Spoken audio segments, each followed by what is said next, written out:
Imagine everything you love about the hobby in the palm of your hand. An entire store at your fingertips. Everything you need to know about cards is within your grasp. Unlock the secrets of the hobby. Plus, so much more. You don't have to imagine anymore. It's here. Card Ladder. Get the app today. As for the great questions as well, I give the questions this week an A. The first A I have ever given for questions. And every question was like a small novel, a novella, which is a testament to the thoughtfulness of this audience. Today is May 7th, 2021. We'd like to welcome all to the crossover. 2 announcements. The first one is that Josh was on Dr. James Beckett's podcast numerous times. And the second of those episodes came out today. Dr. Beckett's podcast is called Sports Card Insights, available on all platforms. Sports Card Insights. Great. 2 great episodes so far of Josh on Dr. Beckett's podcast, and Dr. Beckett appeared on Cardboard Chronicles, which was a great episode as well. The second announcement, Christina appeared today on the Women of the Hobby YouTube channel. And Christina, as a business owner in this hobby and a woman, represented all of us magnificently as usual. So, yes, I agree. Josh is the man. Well said. Pika Zard collector. Nice. Pika Zard collector. I wonder what type of cards you collect. Okay. Let's get into the questions because there's a lot of them and there are some really good ones. And this is a fun one to start with because it can really go a lot of different ways.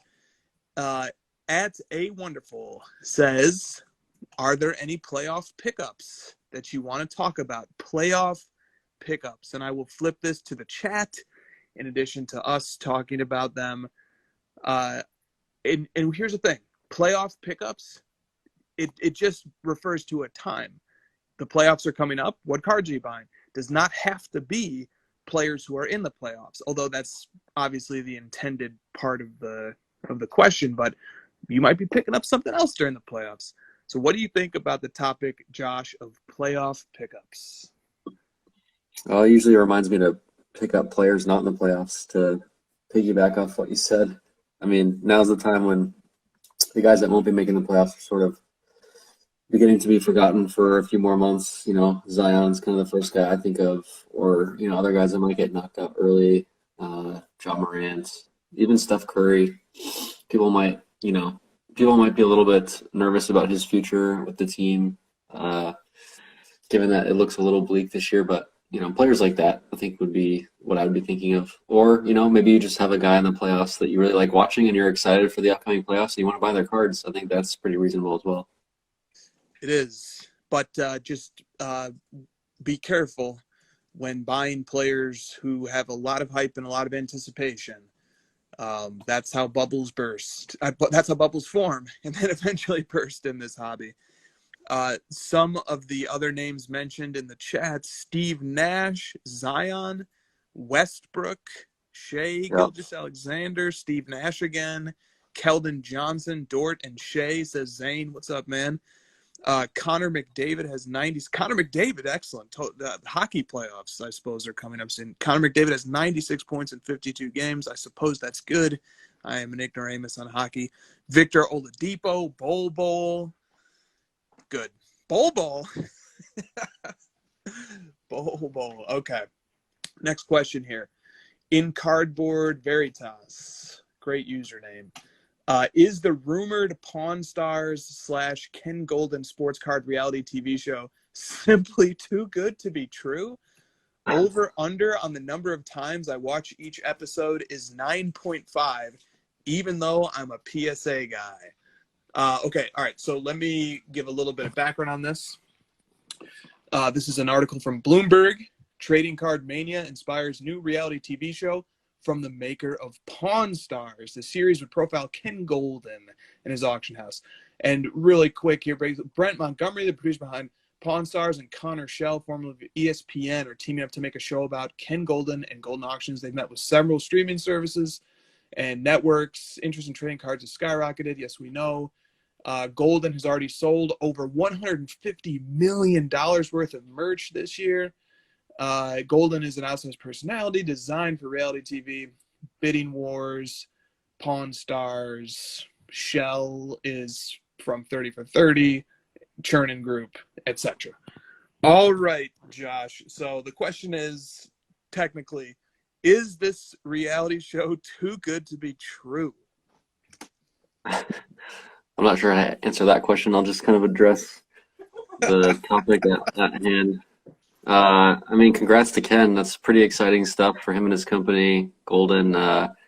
They seem pretty ready, pretty tailor-made for reality TV, no? I mean, they've got Ken's been practicing through his lives for a while, auditioning, as it were, for something like this, and Goldin's had a lot of dramatic moments in the last few months with the rise in all their auctions and, you know, the server crashes and all the different stuff going on. So they're going to have a lot of interesting dramatic things to be seen on TV. And we'll see how it kind of plays out for the actual hobby and for the values of sports cards. That remains to be seen, but the show itself seems to be like it's going to be very entertaining. That's for sure. Great points. My mind went in slightly different places, but those are really good points there. I agree. Congrats to Ken. Also want to echo what Zola Card said in the chat. You should come back to this at some point. Woman of the Hobby is low-key one of the best things happening in sports cards right now. Great channel, great content creators, great people. Agreed. So yeah, congrats to Ken and team. So I have 2 points here. The first one is that this is going to be the mainstream's lens into looking at our niche little industry. And it's going to be the basis for influencing how people think about us. It will create memes that will characterize us.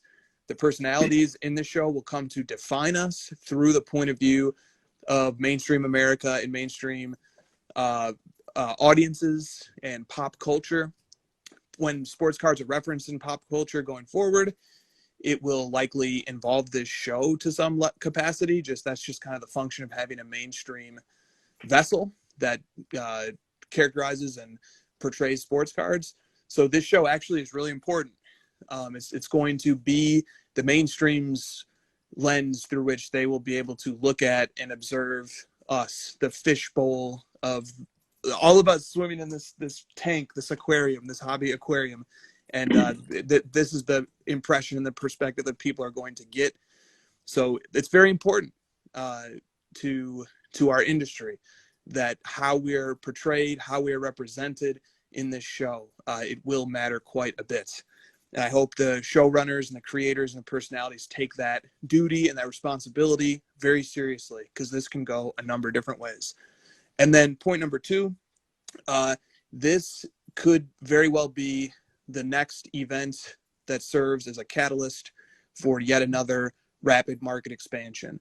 And why do I say that? Well, the mechanism that has caused these rapid market expansions that we've seen happen intermittently, in my experience, over the last 5 years, but most profoundly last year, is something happens that causes people to rediscover their cards, to rediscover their collection, their old collection, even if it's just cheap stuff from childhood like mine was, or to rediscover their connection to sports cards somehow. And then when they dive back into sports cards, they love it, they stay, they get excited, and they pick right back up where they left off. This type of event could lead to that on yet another larger scale, because people who are watching TV or who are consuming streaming services, I'm not sure how it will be presented or portrayed, but there will be a lot of people tuning into the show who will have sports cards put back on their radar, and this show might cause them to rediscover sports cards again. And the result of that could be bringing many more new people into the hobby and into the industry.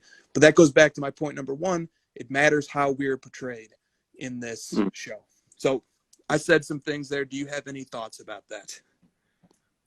No, I think that most of the clients of Goldin and the buyers are going to be good for what you're talking about. Like when I think of Pawn Stars, I kind of think of like a little bit cheaper stuff sometimes, or like it kind of makes them look goofy to a certain extent. I'm hoping this makes us look a little more sophisticated.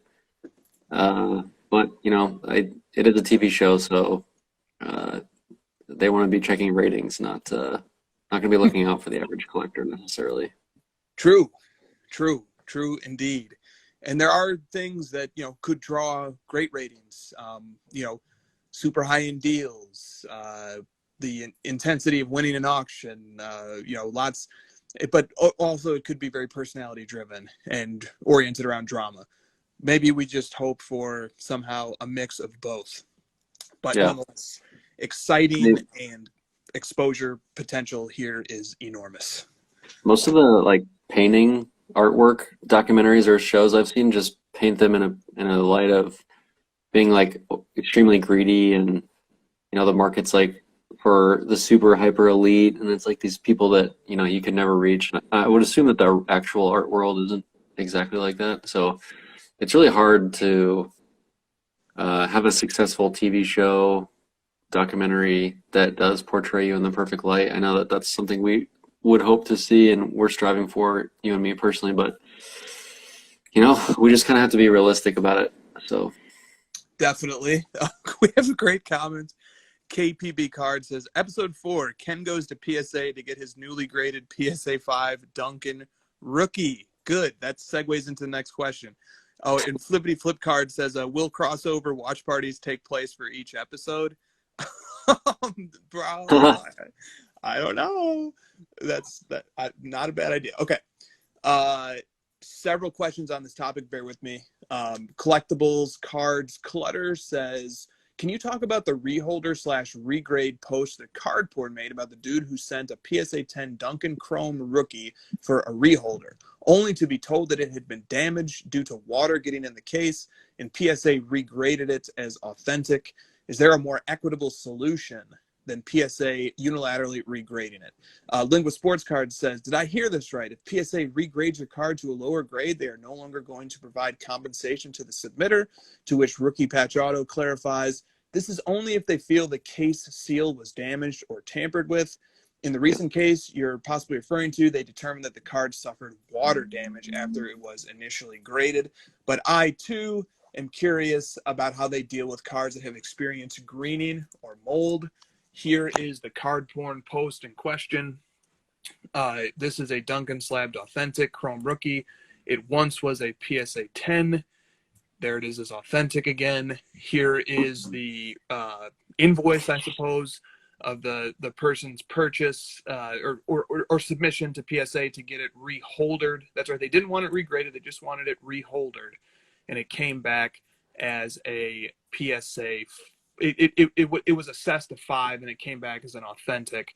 So the person here who submitted it said, if the labels become crimply, is there any way to get it fixed without the risk of the card being regraded? I recently submitted my Duncan PSA 10 for a reholder because the label was crimply, and it came back as a PSA 5. Had I known that this would happen, I would have never submitted.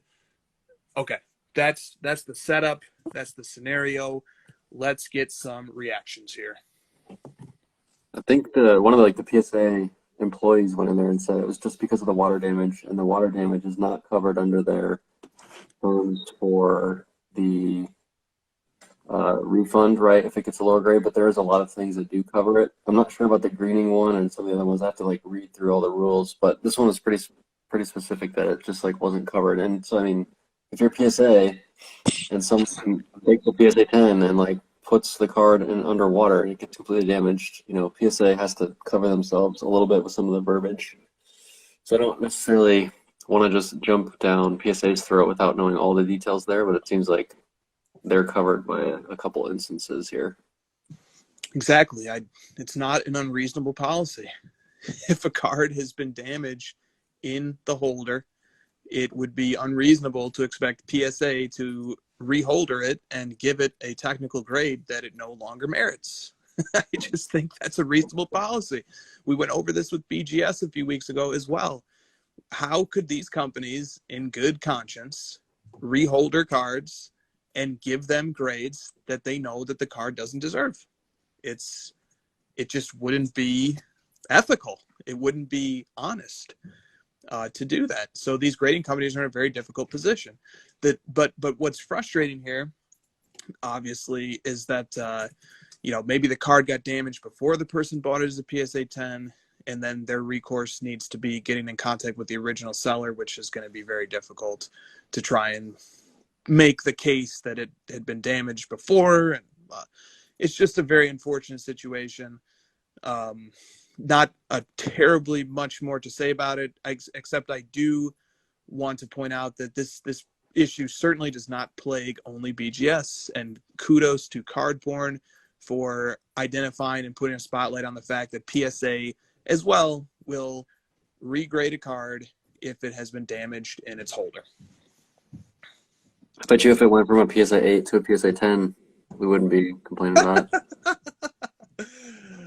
Great points. Okay. Yeah, once the card is slabbed, it's still the owner's responsibility to keep the card in good condition. Like if someone had just smashed a hammer through it and the slab was still like semi-intact, you're like, oh, send it in for a reholder. They obviously wouldn't.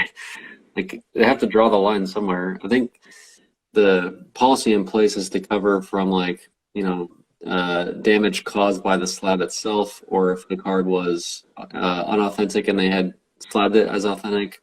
There's different scenarios where it's clearly like all the fault of the grading company, but if it's the fault of the owner and the holder of the card, then they have to put in some legal terms to help to protect themselves.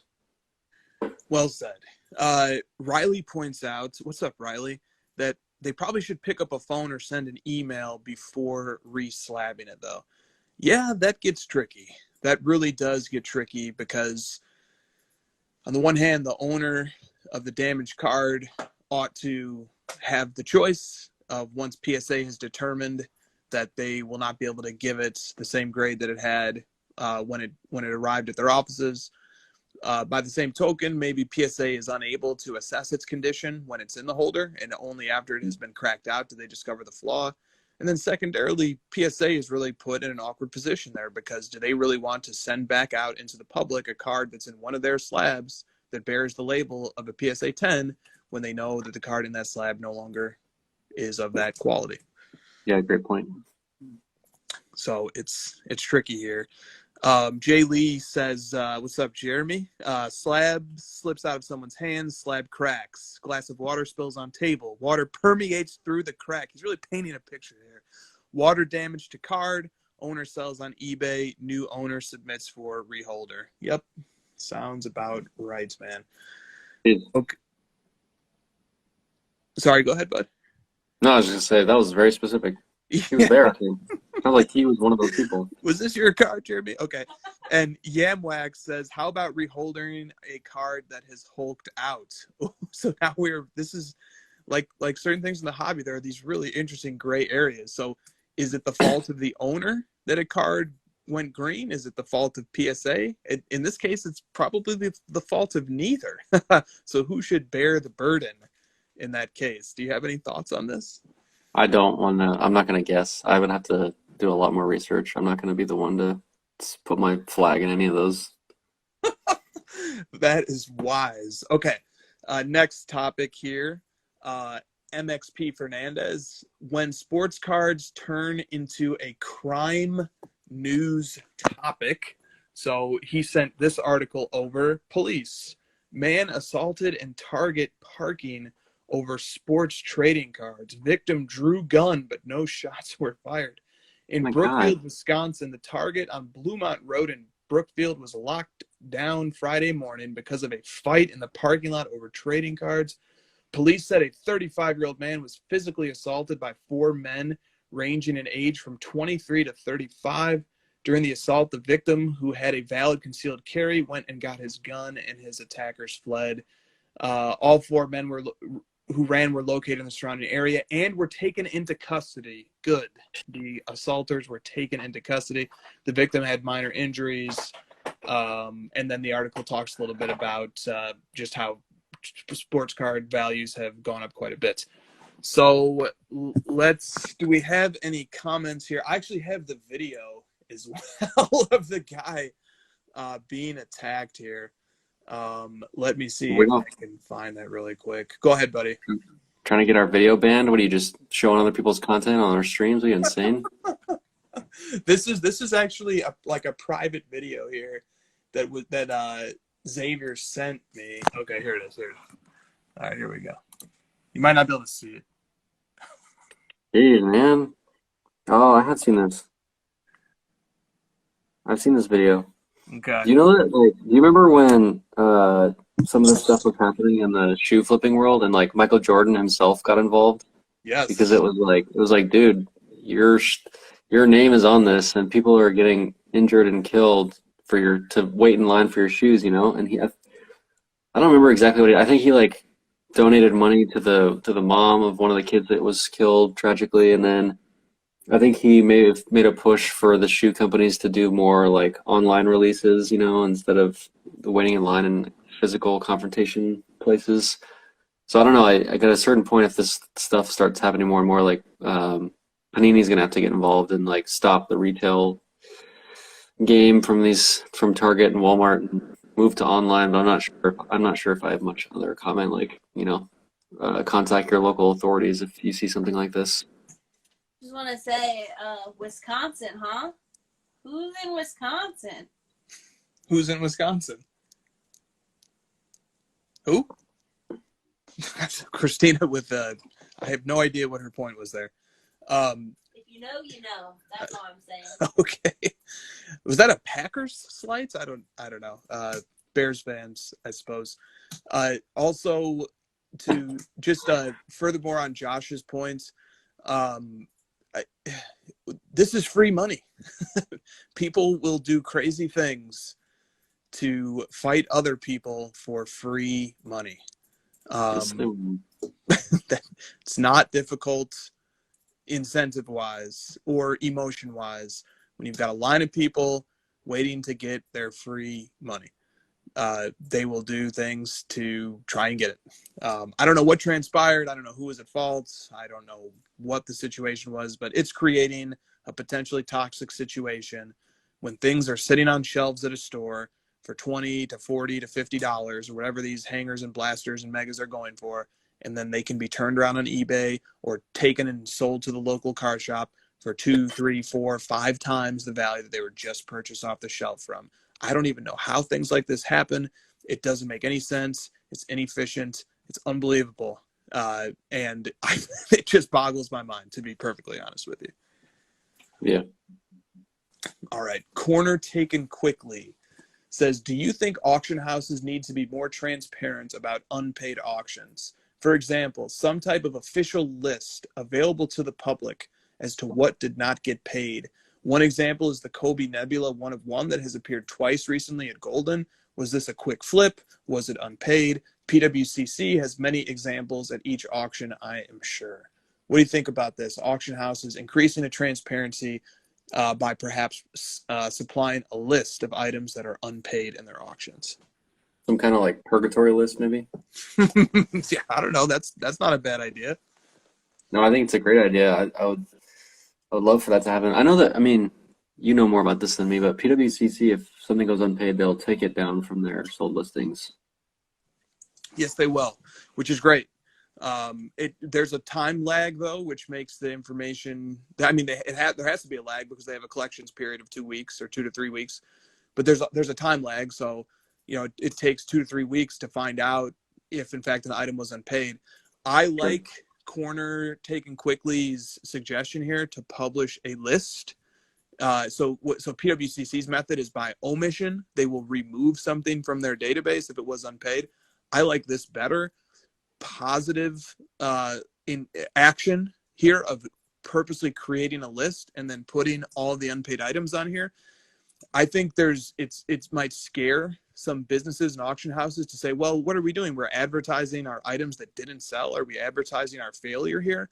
No, that's the wrong way to look at that. Instead, what you're doing is you're advertising the most transparent buyer experience possible, which is excellent because at the end of the day, while auction houses certainly have to secure consignments from consigners, they ought to also put a great deal of emphasis on making sure that buyers are happy. I never understood the philosophy behind, as an auction house, let's just trumpet our cards that sell for record highs. that makes great sense to secure consignments, but what about the buyers? What buyer wants to buy from a place that's constantly selling things for more than other places? As a buyer, I'd rather go buy things at the place where I can get it for the cheapest. To me, it makes sense to throw buyers this bone to increase their confidence in auctions, in auction houses, by publishing lists of things that do not get paid. That is as transparent as you can possibly be. And it's excellent information that the hobby could use and benefit from. The more transparent we are, the more reliable and credible our information is, the likelier and the likelihood increases that we will have a sustainable, robust market for a long, long time. And from the data tracking point of view, it also would be greatly appreciated. Yeah, that was your question, man. So I'm not going to try to. Yeah. Yes, it was. Like, why are you even asking me? Okay. Nice looking cardboard says, "Hey, mate, hope you're well. This is a question I prefer to ask over a drink, but in an effort to raise the question grade average, nicely done. I thought I'd ask it tonight. You, Chris, are a Jordan collector, but you made the call to collect Luka and McCaffrey as your modern players. However, Josh, when that day comes and LeBron walks off the court at the final time at the age of 65 years old, is there a player that you may like to follow and collect for your PC, and importantly, get you back into the modern current product? Or is there a chance that you're happy to keep focusing on LeBron and work to obtain more epic cards of his along with some other, quote, pre-modern cards, maybe the occasional Penny Hardaway to mix things up? If so, will it make watching the current game less exciting? Cheers, guys. Keep up the epic work." Man, we don't get a lot of personal questions. This is fun, We usually get market questions. So I appreciate the question. I thought that was very well stated, and he's right. Like I need to start thinking about who I'd want to collect as a younger player, because I think you've pointed this out many times, but I think it's important to keep your hobby muscles flexing and keep the workout muscle of being in the hobby of having a modern player to collect. It is important, and I'm doing that with football receivers. I have several modern players that I currently active players. Basketball, I don't really have anyone yet, and there's not really anyone that speaks to me at this very moment that's not LeBron, and that's probably just because all my focus on him. But I think when he retires, I'll definitely try to find somebody new. Maybe there'll be a younger player that pops up. I usually tend to gravitate towards the like guys that have been in the league 5+ years. So I don't know. I'm just thinking of certain guys. Damian Lillard has always been exciting for me. I think he might be someone I would be interested in. Someone that Giannis would be exciting as well. I know I've talked to you about that, Chris, before. I'm starting to really like Giannis. I'm starting to respect his game a lot more and respect his growth each year. I think it's really great. I think people are jumping off his bandwagon a little too early, like they did for LeBron, and I see a lot of similarities there. So I think Giannis would be a really fun player to collect, and he's just as dominant, in the way that he plays as LeBron was many years ago. He just obviously has a much different game, but equally dominant, very efficient with his high PER. So he's an intriguing player for me. His stuff's pretty expensive, so it'd be a little hard. I have to get creative with it, but I think he's someone in the range that I would start to look at as that age and that sort of experience and history. Nice. Also, Trae Young will have been in the league for 5 years, 2 years from now. So I'm just saying that opportunity presents itself as well. Okay. Next question here. That hole is way too deep to climb out of. But if anybody could do it, it would be you. Also, I do want to circle back to the collecting football thing that you mentioned too. Like, yes, like you are collecting active football players at this time. So am I. Football is a very exciting space right now, and the market for it is doing extremely well. Nobody's talking about it except for Brett from Stacking Slabs. He's the only one who's like consistently posting and talking about it. But Brett will tell you, I can tell you, Kyler Murray, Josh Allen, Baker Mayfield, Lamar Jackson, Patrick Mahomes, all these guys are setting all-time highs every week, week after week, this entire offseason. It's been unreal. Football is like revving up right now, big time. It's a very, very active, hot off season for football cards. The energy is building. I think there's a chance there's going to be a lot of energy for football cards going into this season. Fans should be in the stands for the duration of this season. A very exciting rookie class is going to be coming in, led by Trevor Lawrence. Also, the Bears got Justin Fields. By the way, very exciting situations coming forth in football. Don't sleep on the possibility of collecting football, and beware of the fact that don't be caught saying it's too late to collect your favorite player when the opportunity exists to do it right now. Yeah, man. I've been talking about football for a year without trying to avoid, pumping it as much as I can, because I do think it's a great market. I think it's a lot of fun. There's a lot of depth to it. There's a lot of great players. I like the receivers. Obviously, I've made that point several times. But the quarterbacks are fun to collect. You just named a bunch of great players. It's the most popular sport in the country. It's backed by fantasy football, one of the most popular leisure activities in the entire world. So, there's tons and tons and tons of interest and money in football. So, I just the parallels and the opportunity for football cards just make way too much sense to me. For the last year they have, I don't see a lot of people pumping it like they do soccer and some of these other ones. It's less force. You don't need to pump it. It's football. Everyone watches football. Who doesn't watch football in this country? So there's just no need to pump it. I like the way Brett approaches it. He just kind of keeps an eye on it. He collects what he likes in it, picks the players. He's riding with them. I think it's great. Definitely. Okay. Drake's PC says, first years of sets, parallels, etc. First years get a lot of love for their historical significance in the hobby. But what about the last year of a set, parallel, insert, etc.? For example, the last year, 2009 Topps Chrome Basketball. Should the final year of something be revered in a similar light as the first year is? No, definitely not in the same, because it's going to be remembered for it leaving. There's probably a reason in a lot of cases that it's the last one, because people don't want it anymore. The Topps Chrome is a unique example because they lost the license, so that one's a little bit different. 2009 Exquisite, but I don't know.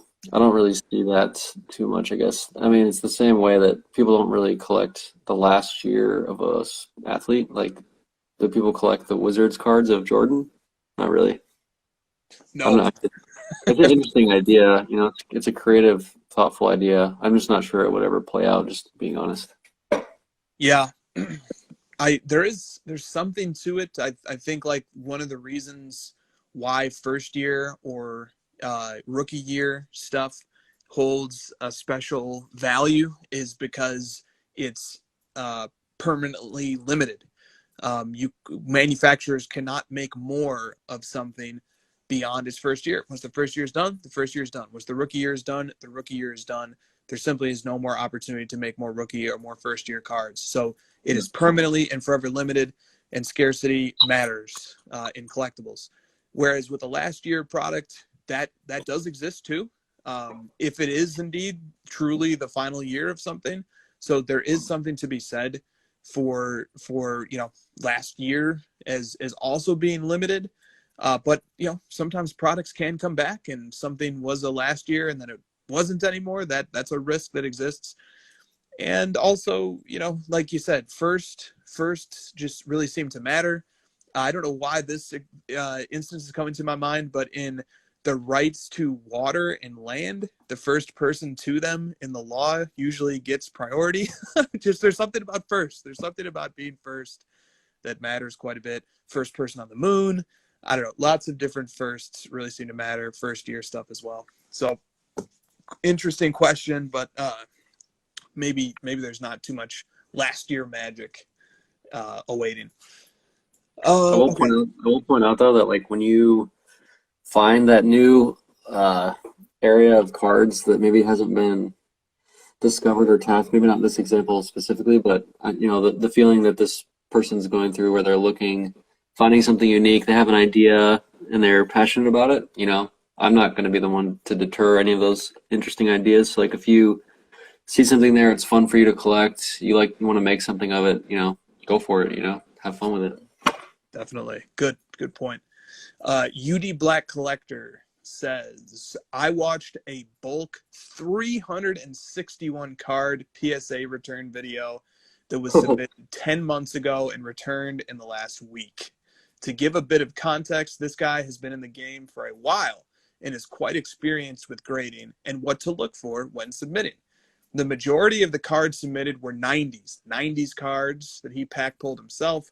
41 came back not slabbed with the mini size requirement designation, or I'm sorry, the min size requirement designation. That's 11% of his entire submission. Out of the total 361 sent in, he ended up with only 5 cards that received a PSA 10. That's a gem rate of just over 1%. He goes on to say that he sent in bulk orders very similar to this one in the past and got gem rates of around 40 to 50%. If this submission is a reflection of the current state of grading at PSA, then I feel like they're certainly far from the best grading company in terms of giving out fair, objective, consistent grades. Would love to hear your thoughts on this. Gonna make me go first, huh? I can go first. I had thoughts on this. Yeah, I mean, I've heard this from a lot of people. So it's, it's definitely gaining some traction that this is what's happening, and it's becoming more, there's more data behind it being truth than rumor at this point. And so, yeah, I've heard of great cards right now. It's, it's kind of like turning into fact at this point. So you just got to be very selective about what you grade once again. And it just seems like the reward for grading cheaper cards and making them 10x in value is just completely gone. Like that whole game is just gone.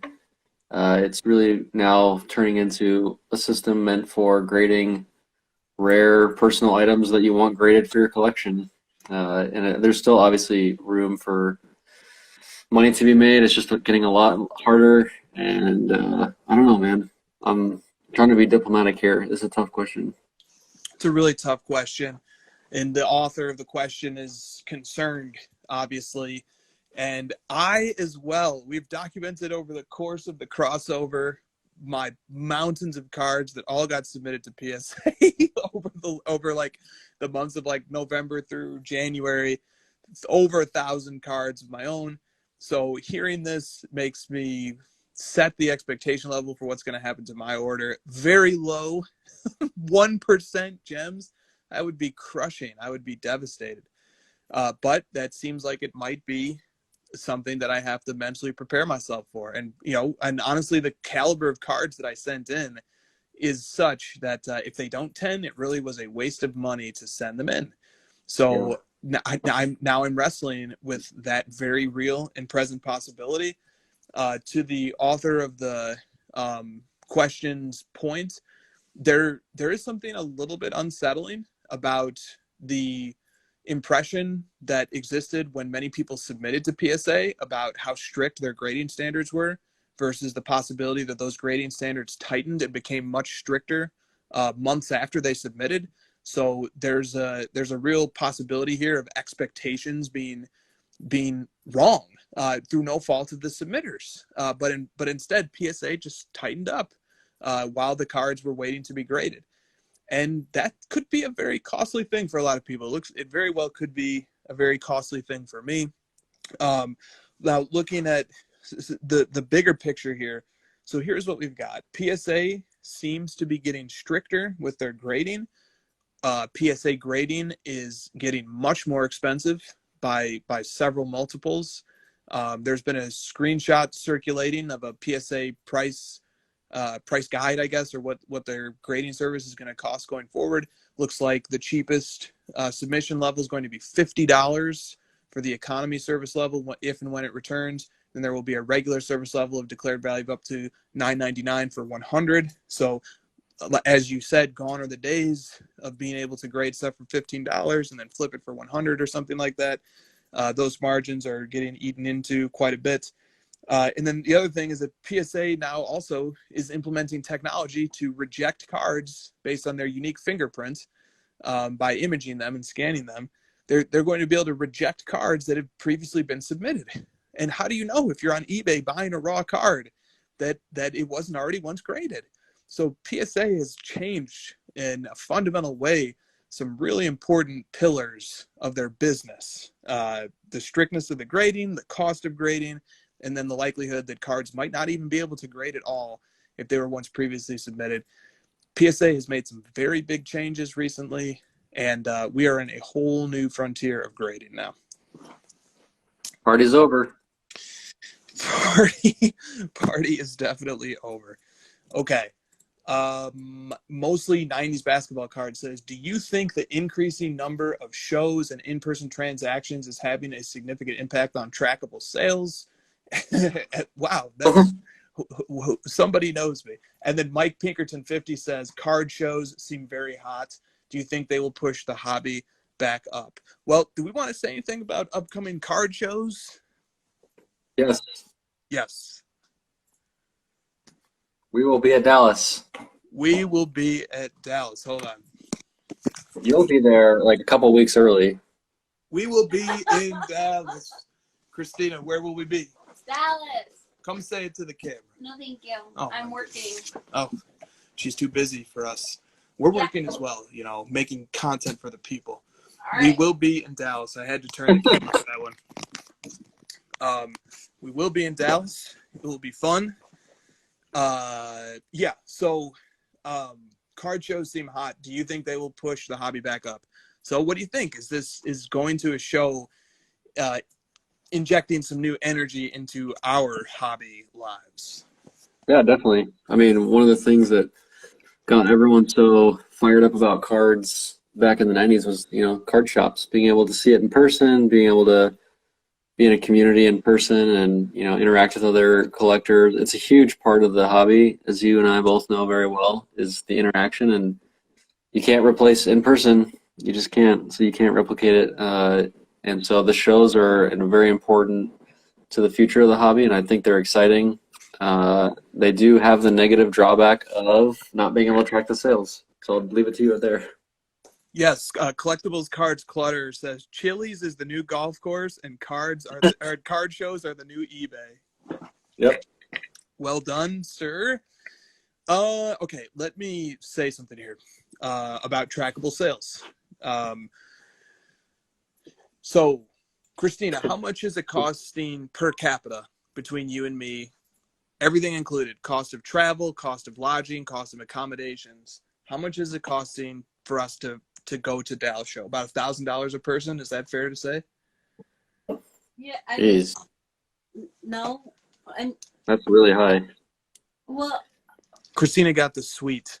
I did get the suite. Keep in mind, they're going to be there for 7 weeks, so like that's a lot of money.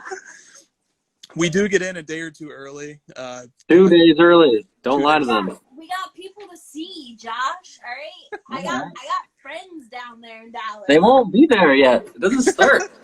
I got Don't derail my points. I have I got a point friends who coming. live there. Okay. All right. Great. Christina has friends. All right. So, all right. Let's just say it costs $1,000. All right, for Christina and I to be there for 5 or 6 days, or however long we're going to be there, because you got to take into consideration the cost of getting there, the cost of getting back, the cost of the hotel room, you know, little expenses that you incur out of pocket that you wouldn't if you were just at home. So $1,000 a person. And there are, let's say, for the sake of argument, there are 500 people who will be coming in from out of town to go to this show, and it's going to cost them $1,000 each. That might not be true, but for the sake of argument, go with it. All right, 500 people, $1,000 per to make this trip is a $500,000 in the aggregate amount of money that people are allocating to a hobby experience coming out of their hobby budget that otherwise could have been spent on cards. That's $500,000 of money that is not being spent on cards, but instead is being spent on going to get cards and participating in cards and participating in the community. And then, you know, you can multiply that several times over, because just in this month alone, there was the Miami show, there's the Wisconsin Dells show, Clearwater is this weekend. Clearwater show. So you just think about all the hobby budget because of shows that's being spent on things other than cards, but it's nonetheless part of people's hobby budgets. And it quickly adds up. You know, millions of dollars a month in May will have been spent from hobby budgets on things that are not sports cards. So I don't see how it could not be the case that shows are siphoning money away from buying cards and towards getting to shows to buy cards. By the same token, if shows are energizing people, if shows are making people excited, they're reinvigorating people, they're making people want and get more excited about cards, it could completely compensate for that in the long run. But just from the point of view of tracking sales, the sheer numbers say that, yeah, there has to be some level of impact here. Money is not infinite. It doesn't grow on trees. People have limited budgets, and now some portion of those budgets are being spent on shows. My trip is $600, so if you want to save money, don't travel like Chris.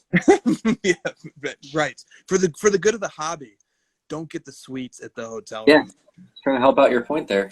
Save money, get a cheap hotel, get a cheap flight, or drive. I don't know what weirdo would drive that far, but people do it.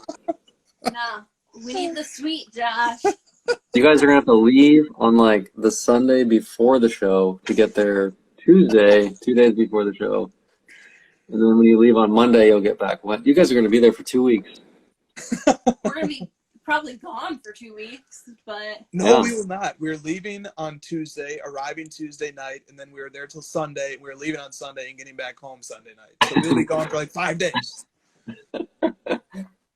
My math doesn't check out. That's a pretty short drive. I didn't realize you guys were that close. It's like 12 hours. Yeah, Okay, never mind. I take it all back. I thought it was like 48 hours. No, God, that would be miserable. No, just 12. Card Boss 713, what's up, Vic, says there's too many damn shows right now. I kind of agree with you, man. There's a lot of damn shows going on right now. Yeah. But we should probably bring up that it looks like National is going to happen just based on convention opening in Illinois in early July, right? I think the governor and the mayor both stated that. Correct. Chicago is aiming to be completely open by the July 4th weekend. It has never looked more optimistic for the National happening than right now. The glass is half full. All right. The glass is definitely half full. Jeremy Lee says lots of people will make money at the show that then will more than cover their cost, and that money otherwise would have gone to eBay fees. Good point. Good point, sir.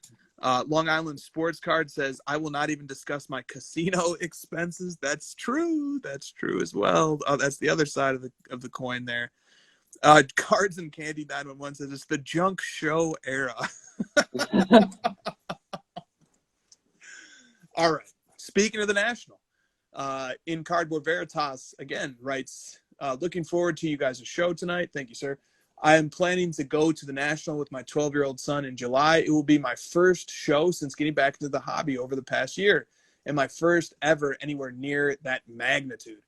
What should I expect other than packing a bag of Benjis and a most wanted list? How do I prepare? Those are two good ways to prepare, by the way, especially the list.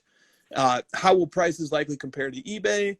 Other than table browsing and buying, what are some cool things to do during our 3 days at the show? Thank you. We are going to have a lot of content about this stuff, so I don't want to spend too much time on it. But to answer those direct questions, the prices will be higher than eBay in general because dealers have to pay for all their fees and make their money, and generally people just list stuff at high sticker prices at shows. So like the other question I get a lot is, will there be more rare cards that I find there? No, I think you're going to see stuff you're pretty familiar with seeing for the most part. There might be a few, but given how much rare high-end stuff's been popping up on Goldin and PWCC and Heritage, I don't think you're going to be shocked. Well, I don't think you're going to run into some secret 90s basketball collector that you didn't know about. That's generally not going to happen. So manage your expectations. The point of the shows for me is more about the community aspect, seeing everybody, having fun, hanging out, making networking, meeting people. So I would go into it with that expectation. Definitely. Brian Wells of Ship My Cards, great service, says we are starting card show consignments to play around a bit and help our collectors. That's a great idea. So basically it sounds like making cards that are being held available via consignment at so like auction houses for card shows almost. That's pretty awesome, man. That's pretty awesome. Okay. And J Pine 38 wants to know, when will Europe have a show? Kiki ? Yes, Kiki does hold shows once in a while in Europe, and good guy to follow. Croatia Twins on Instagram. Okay. Next question here. Another show. Probably just gonna, like Josh said, we're gonna have a lot of show-related content in the near future. Whatever. I'll ask the question since we're on the topic of shows. From CD Cards says, how do you pack up your cards when you're traveling for a show? I'll be setting up a table at the Houston TriStar show in a month. I'll have dozens of mid to high-end cards to bring with me on the flight. How is the best way to get my carry-on situated? Thank you for your time. Yeah, just get like the 1 rows, 2 rows. Those work pretty well for me, and pack them in your carry-on for sure. So like when I do Southwest, you usually get like a backpack plus 1 carry-on. So I'll put my normal stuff, my backpack in the carry-on. We'll have a lot of the cards if I bring them. So get like the 1 row and 2 row boxes and put them in your carry-on. Do not leave them with the airlines. That's great. You've ever seen Meet the Parents, one of my favorite movies of all time. He really does not want to leave the bag with the airlines, and of course they make him, and then he loses it, so you don't want that to happen. Dude, definitely. Oh my God, that would be the most nerve-wracking flight of life. Yeah, no thanks. No. God, no. And luckily the airlines don't really care about sports cards yet. You know, like when they're checking you in the security line, you usually don't get much comment about it. You should get, since you can't do handcuffs since it's metal, you should do like those zip ties and zip tie handcuffs. So you zip tie your card briefcase to your hand so that if you fall asleep on flights, like some people are known to do, you don't have to worry. There you go. Handcuff your cards to you. I got a lock for my bag as well. Yeah, good call. All right. Oz Collector says, with the way the hobby is right now, iconic rookie cards and rookie cards in general are on fire. If someone bought cards for $10 5 years ago and they're now worth hundreds and potentially thousands if they get graded, is this a good time to sell these cards because they are not rare and you could get them any day on eBay? But to put that money instead into much rarer cards that might not be hot right now, but are sought after by people in the hobby, like Rare Parallels as an example. Thank you, from Tyson. Yes, the answer is yes. It's like the theme of our show. Do it. Sell the boring stuff that everyone has and buy the fun stuff. That's always been a great strategy. Yes, it has. Okay. From In Cardboard Veritas once again, who is our star question asker of the night. Can you talk about rookie cards that are autographed that are in the wild? For example, the Upper Deck Ken Griffey rookie, Score Barry Sanders rookie, Shaquille rookies, Topps Jerry Rice, Bird and Magic. All of these are fairly highly available in autographed form. Would you generally rather own a non-autographed or a slightly lower grade with an autograph? Any guesses as to which will perform better over time? Are there discernible trends afoot? Is someone newly back to collecting, the autograph versions feel like a pretty decent value?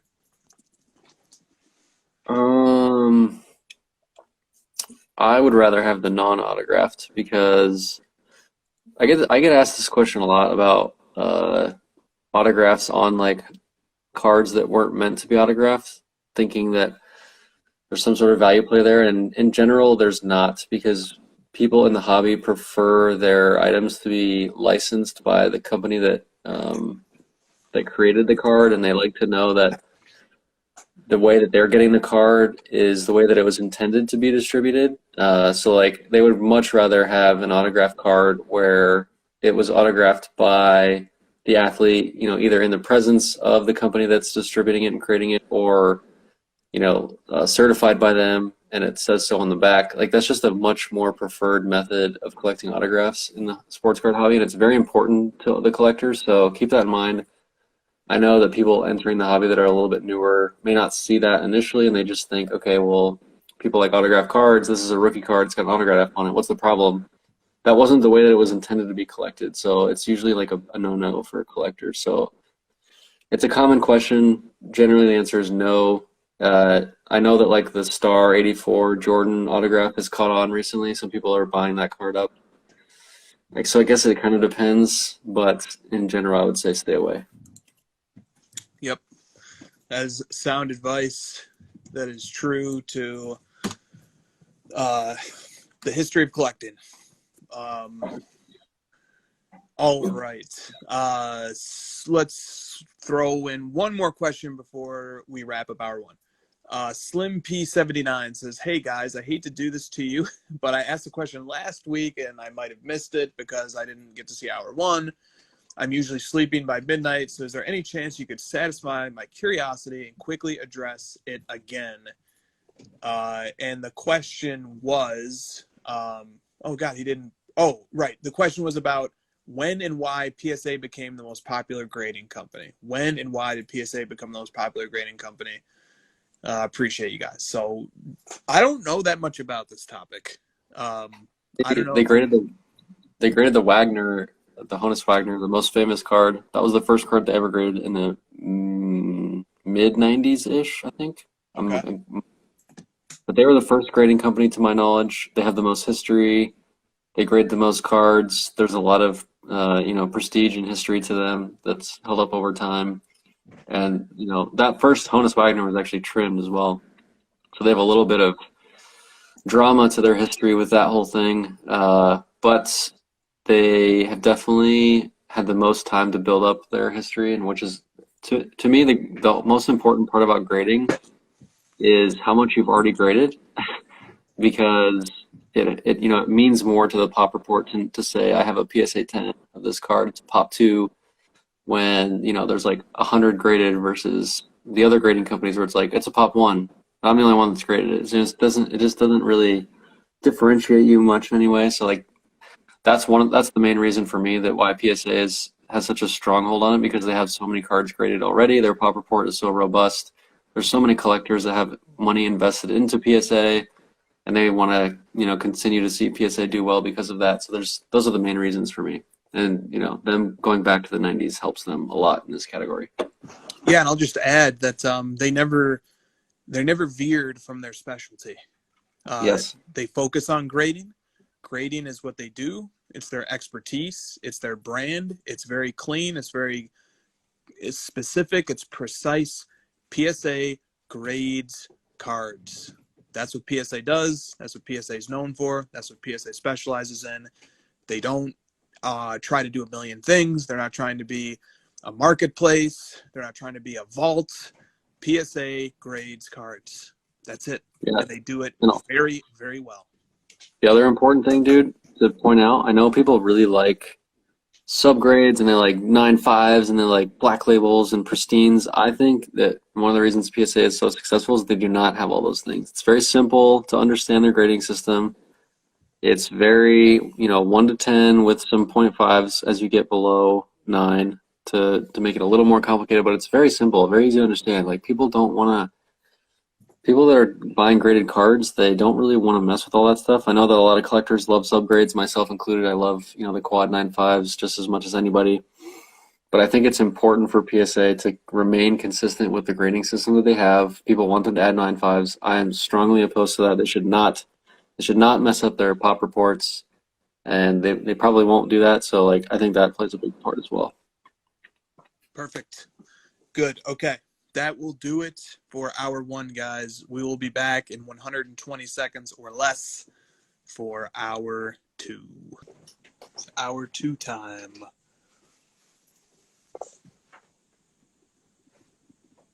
Yes. What's up, par for the course cards?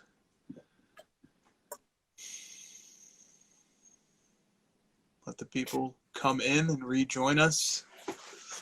What's up, Jesse Pender? Yo. I don't know if I made this clear, but my 10-year anniversary is actually today. My 10-year anniversary marriage. Years my wife's put up with me. Congrats to you both. Perhaps bigger congratulations are in order to her. I would say me because I'm the luckier one. Well said. Although she survived you, so there is that. I don't know if congrats is the right word for that.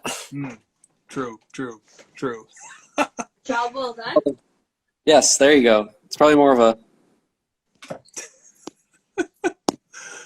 Well, in any event, that's great. Did you have a good anniversary? 10 years is an important one. That's a big one.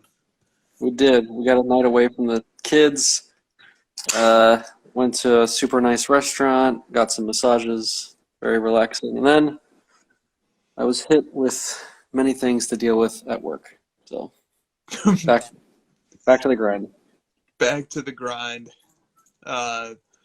Curse of the blog. Zion is hurt now. This is great. I'm glad this point was raised. You're not glad he's hurt. The Card Ladder blog has become very active by design. Card Ladder staff, one of our very talented writers, produced this piece. Zion Williamson 2019 Prism-based PSA 10 analysis. It's got some nice Graphs, lots of good analysis, comparing pop reports, using bar graphs. This was a very insightful graph. It's tracking the different prices for different players at 4 different points. Very interesting to look at. Great article, lots of depth here. Sources are cited. It is beautiful. It's everything you could hope for. And that was just what came out today.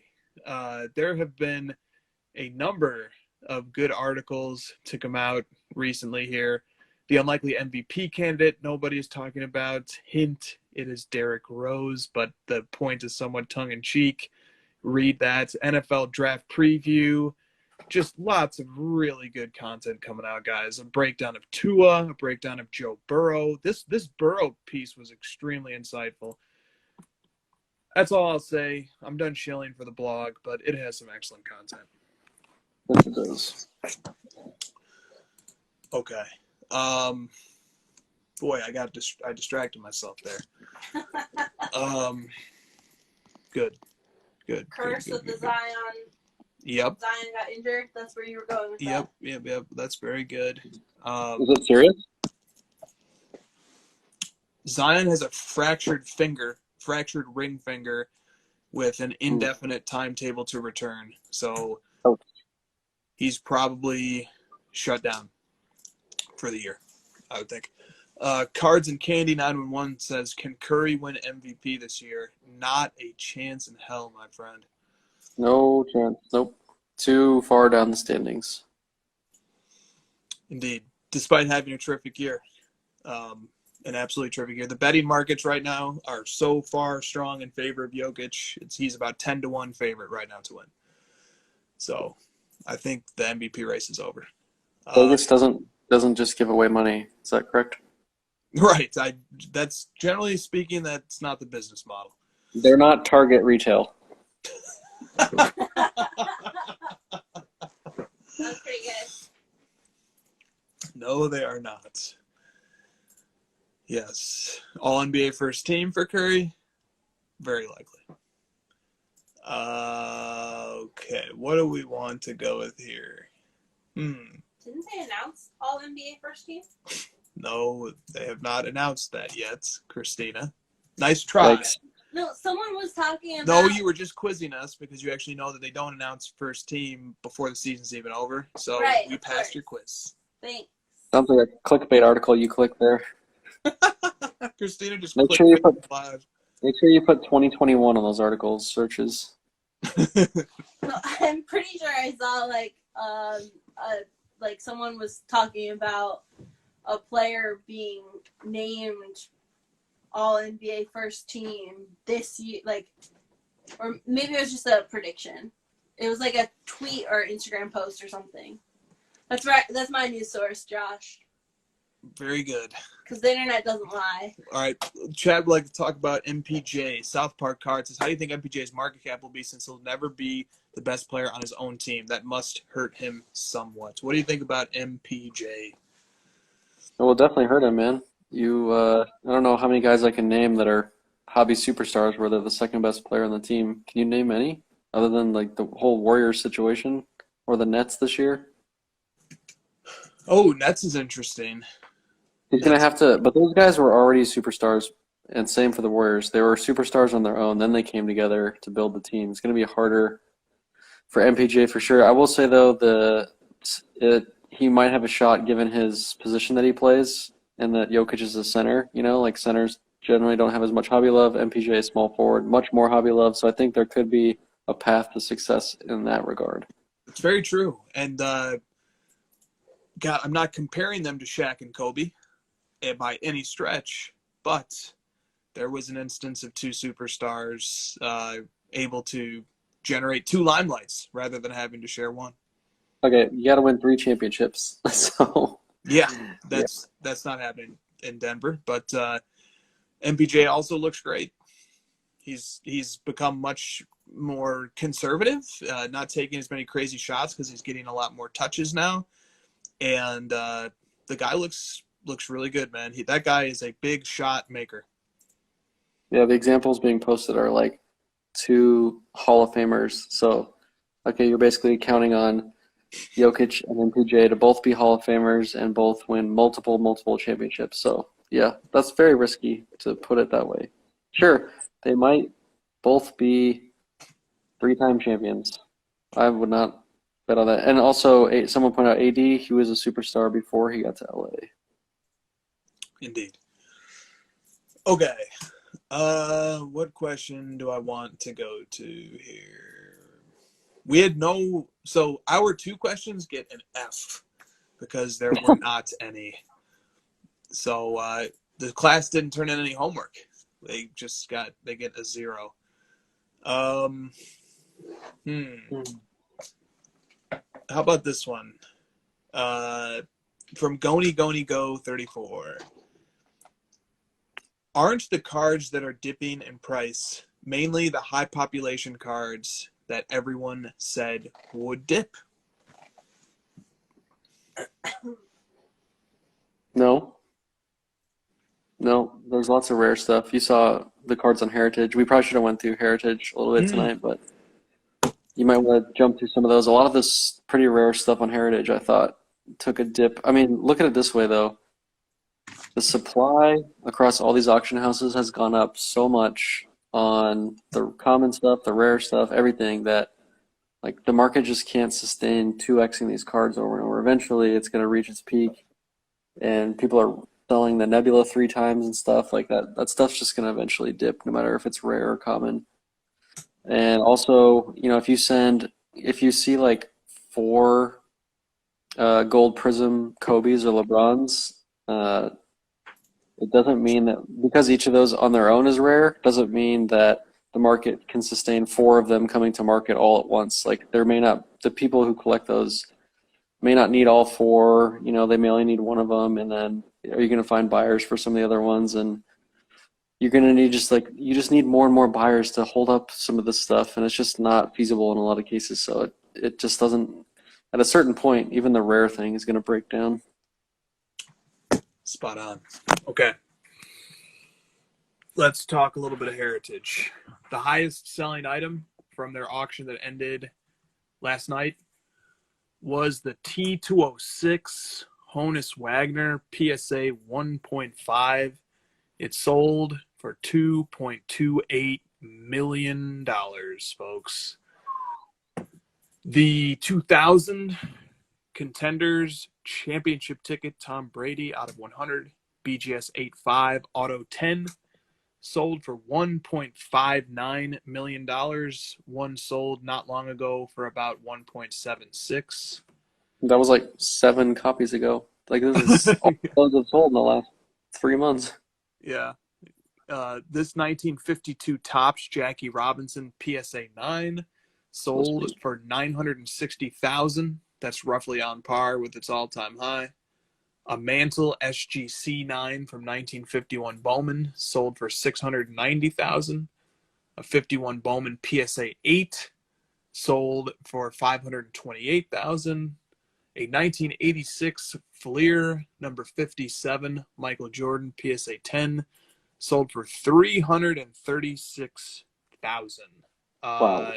We were adding these sales to Card Ladder today, but I want to actually look at something here. 1986 Fleer Jordan PSA 10. Let's see. When was the last time that card sold for that low? Looks like I probably could just look at the graph. That'd make it easier. So there's the 336K. The last time that card sold for that low was January 28th of 2021 when it sold for $350,000. And the sale before that was $222,000 on January 3rd of 2021. So basically February and March and April's prices, are a thing of the past at this moment. And we are now back to that late January price of $350K, 336. Take your cursor and draw a nice little straight line right across where it should be and ignore all that stuff in between. That's a nice little line right about there. It's like stuff is still up so much from a year ago. That's like, oh yeah, let's look at a year. This card a year ago on May 15th of 2020 sold for the Last Dance pumped up price of $90,000. still too high if you go off that little trajectory. Right. That one might keep going down. Indeed, it might. 1979 OPC Gretzky PSA 9 sold for $240K. How many times is that card going to sell? My God. Bunch of vintage baseball. An 86 Fleer box sold for $198K. Bill Russell PSA 8 sold for $192K. There was lots of six-figure cards where I'm still scrolling, and Ernie Banks PSA 9 at $144K. Finally, we get to something modern besides the Brady. A 2003 Bowman Rookies and Stars Chrome X-Fractor PSA 10 LeBron sold for $138,000. Card Ladder's prediction on that was pretty darn good, considering the last time the card sold was 2 years ago, even more. All right, still looking at six-figure cards. Dude, all these cards are still like, you just take out the ridiculous 10x that's happened, in this like 3-month window before this. All these cards are still performing extremely well, and I still wouldn't I definitely wouldn't have overreacted to the extreme 5-10x of things, and I also wouldn't overreact to them coming back down because it's so expected that. Yep. We can't panic one way or the other. You just gotta look at this thing long term. Well said. Here's a Pete Rose rookie PSA 9 sold for $99,000. And down we go.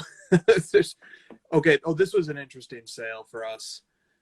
2000 Bowman Chrome Refractor Brady PSA 9 sold for $87,000, which is the second highest price ever recorded. Jerry Rice PSA 10 rookie, $87,000. All right, so you saw how far we scrolled. Tens of millions of dollars sold in this auction of sports cards. And I don't even hear anybody talking about it. Tens of millions of dollars of cards. The market it's still crazy, man. Overall, it's just extremely, extremely strong, and I think all this stuff going down is good for the hobby. It means that like people who actually want to buy this stuff are still buying it at really high prices, but we're weeding out the people who came in just to make money, and it's gonna keep chugging along like it always does. Yep, it sure is. We're just gonna have to be the normal ones that keep the sanity in check and just keep going along. Definitely, man. And still, there must have been several dozen 50 cards maybe that were sold for six figures or more. That would have been unthinkable a year ago. Yeah. Unthinkable that Heritage would just run an auction that ends in early May and there's maybe 50 cards that sold for over six figures. Six I figures.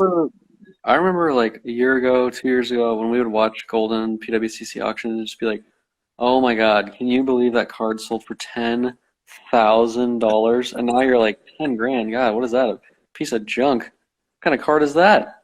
You know, it's like our floors have raised so much of what we expect and what we think the hobby is going to be, and we make it up in our minds, but got to remember that we're still in the second inning of this thing, guys. So just buckle in. We're in the second inning of second innings. Jeez. I think Timbaland will be okay. I think he'll be okay. He's probably got other money to soften the blow. Yep. Yeah. Do you remember that PWCC watch party we did? Yeah. I was reminded of that when you were talking about that, and just cards were selling for 1/20th the price that they are today, and we were maybe even more excited then. Yeah. Just remember, though, again, I'll just say it in a different way maybe. This might help. All of these windows we're talking about, these time frames, are months. And the card market's been around for 100 plus years. And it's going to be around for another 100 plus years. So, like, this is going to be another blip. This could be the part where, you know, it went way, way, way up, and then it kind of comes down and settles and finds its new floor or whatever. And then, you know, we might remember, we're still going to look back on the history of this as being the time when it saw a massive rise and just a huge influx of new collectors. Because you're going to see this, on the big, big graph, you're going to see this huge up, and you're going to see this little down, but if you zoom it way out, you're still going to see like a really nice up on this part of the era. So still incredible. Yeah, it is. Here, how about this? Here is the Card Ladder 50, the CL50 index over a two-year window. It's still, are we still too high? I feel like we have more room to go down here a little bit. I think we do too. And I still wouldn't worry. No, 2 years ago the index value was 3,806.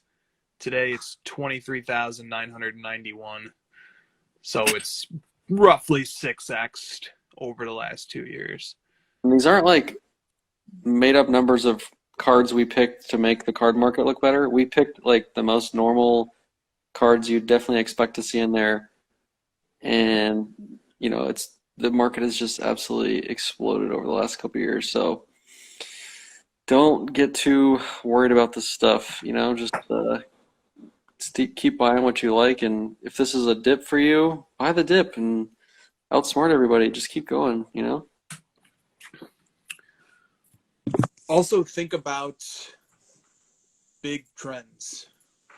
Something important is happening this month that is traumatic to many people in the hobby. I don't mean to make light of it, but many people in the hobby on the night of May 16th will be preparing their taxes or preparing their checks to pay their taxes because they're due on May 17th. And people maybe who even had no intention of making money on cards in 2020, just by virtue of having sold something in 2020 that they bought from the year prior or that they bought earlier in 2020 and then sold later in 2020, made 5, 6, 7x their money. And now they will need to pay taxes on those profits. And they probably didn't even think about that until they fired up TurboTax or they went to their H&R Block representative or they went to their CPA and they said, yeah, this thing happened and I made $10,000 on sports cards or $20,000. And like, what do you mean you made? Well, I had a Michael Jordan rookie and I sold it. And that's how much it went up in a year. And now all of a sudden they've got a different tax burden. They may even be in a different tax bracket because of it. And so they have to take money away from that they would have, been their hobby budget. They might even have to be selling cards right now. That's a huge thing going on right now. people are having to pay their tax bills and learn this system and how it works. That won't always be the case, but that is the case for this month. Keep that in mind. Keep that in mind. People have big tax bills that are coming due right now. There's a reason I have not bought a lot of cards recently. It is taxes. Cardboard Preacher says, I had to pay $28K in taxes, and I do this for fun on the side. Exactly. $28K.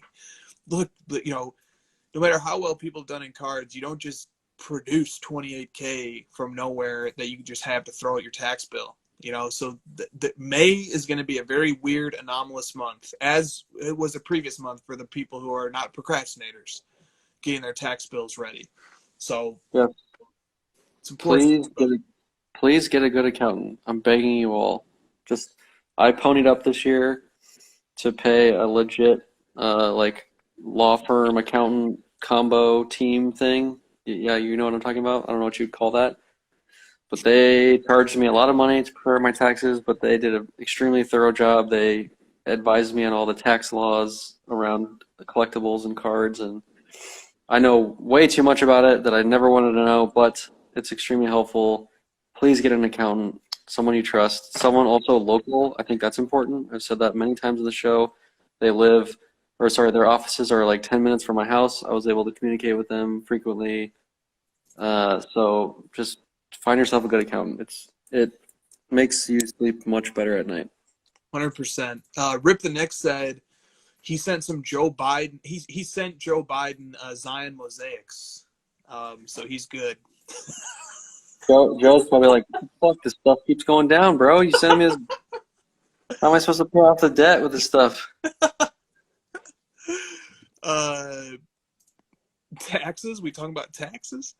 I had to sell some sick Mahomes to cover the tax bill. Yep. Was I insane for doing my taxes in January? Not at all.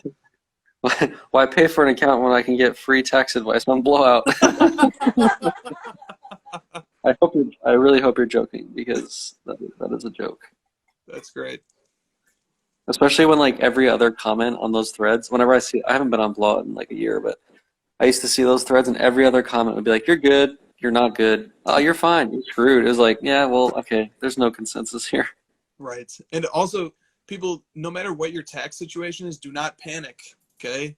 There are, for most people, policies in place that allow you to extend the window of time they have to pay taxes. Don't panic. Don't make a rash decision to just not pay your taxes, even if you don't have the cash to do it at this time. But instead, go see an accountant. They do individual tax returns for very reasonable rates. Don't panic. Get your ducks in a row. You can elect to delay paying your taxes. You can get on a payment plan. Don't do the wrong thing. Don't make a problem worse. I will give that advice. I really don't want people to go to jail, so let's avoid that. That's the most important thing here. And you should be upfront and honest with your accountant. Let me just put it very plainly. If you sell something and you make profit, you owe taxes. That's how it works. That's how the country works. You live in this country. Those are the rules you have to follow. If you do not want to go to jail and you want to collect $200, do not avoid your taxes. There you go. There you go. Just buy grails in December to lower your tax bill. Oh, okay. No, Man, I wish it worked like that. That's just buy more grails. Buy more grails and get a congratulatory note from the IRS. IRS in the comments section. That's why I say all these things about paying your taxes, because I'm a public figure now. I gotta play to Uncle Sam just like everyone else. Yeah. I'm not on contract with IRS. I just don't want to go to jail. I really like being free and not in jail. It's fun for me. I enjoy that. No, Josh Martin says prison's pretty awesome. Everyone, gosh, have you gotten this yet? How far are you? We just watched that episode. One of my favorite scenes of all time is when Martin looks at Stanley and he goes like that. And he goes, You remember that? Yes, Yeah. that was when Martin first got to the Scranton office. Yes. The best eye roll of all time is Stanley just like eye rolling the heck out of them. Yeah, season 3 is great. Season 3, Yeah. absolutely great. Love season 3. I'll buy a Porsche claim 8. Okay, we're getting way out of here. Oh, you're welcome, Nerwin. You're very welcome, buddy. Josh is gonna have Slab snuck into prison using cutout buckets.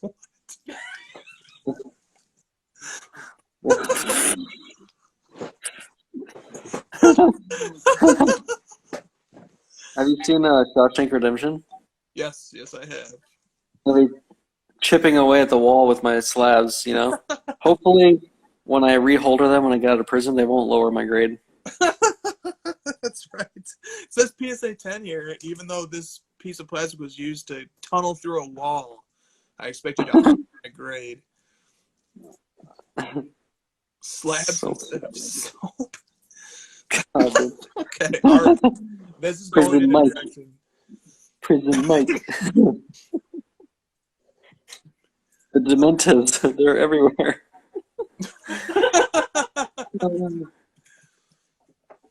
Thoughts on Panini 1 and 1?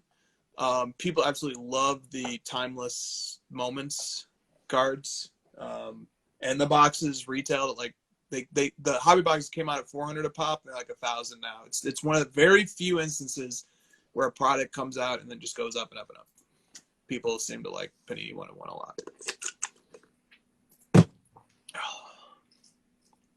Don't drop the slabs. Yeah, I knew that was coming. So what? Rip the Nick says, "Don't drop the slabs."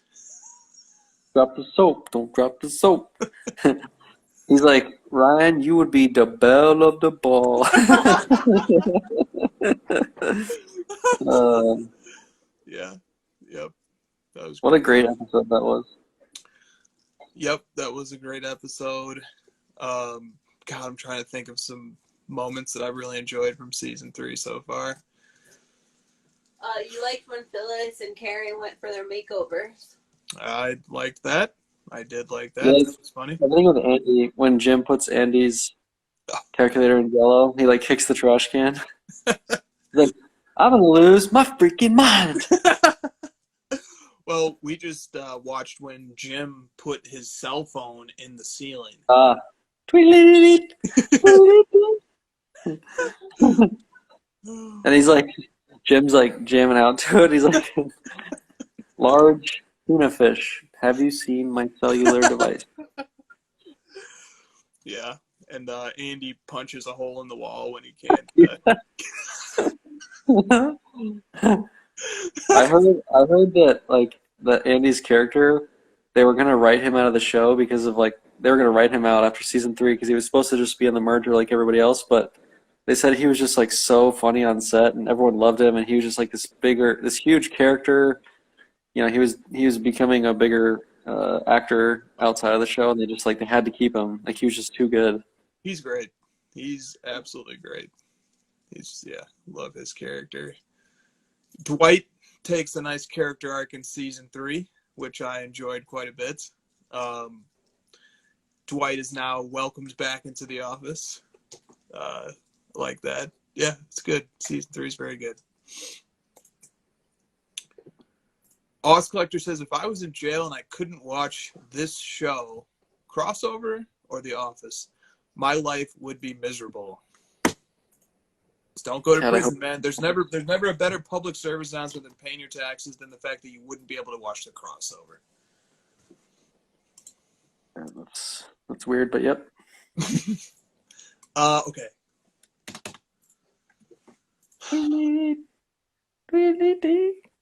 Rockin' through the tree all day.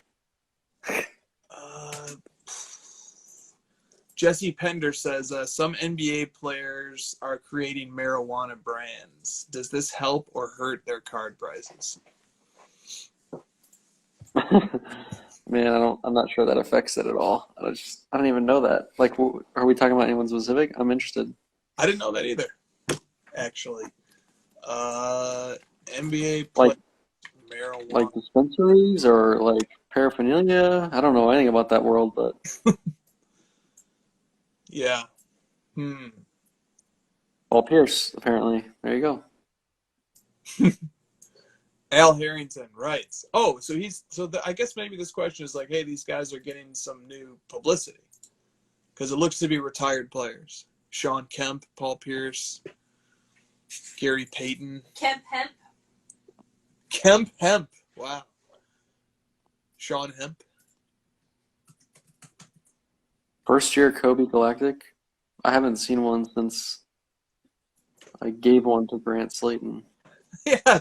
Oh, yeah. Anthony found that and he sent me the thread of where Grant was thanking you for sending him a first-year Kobe Galactic. How did that come to pass? I don't know. I was really into the Galactic world. I was trying to get Grant into it because I thought they were cool, and he liked Kobe, so I bought him. That card's worth way more than what I paid now, but I bet it is. just the kind of guy I am, you know? Oh, that's a great question, Flix. I don't know, man. That's just, I don't know. Oh, God. Paul Pierce, Vern Troyer, dual auto. They just went down our nav items on the left, and they're like, yeah, we could copy that one too and make it the same. Oh, our little mini-me's. Just a year behind. Try harder, boys. Can't wait to see you guys in a week. What's that phrase about flattery or whatever? What's that? How's that go? It sucks. Don't do it. Mimicry. Imitation. Imitation is the sincerest form of flattery. Yeah, that kind of is like a nice way to say it, but I don't feel nice when I think about it. So No, it's too nice to the imitator. And who cares about flattery? Flattery sucks.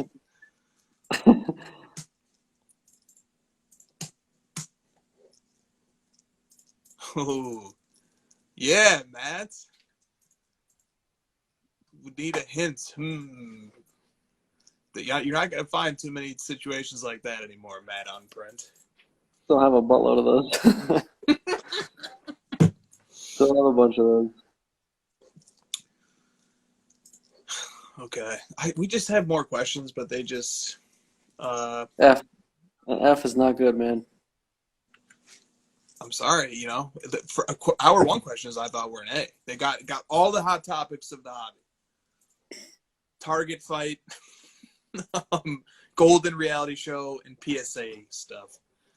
Maybe Target Nobody asked about Heritage. hour 2.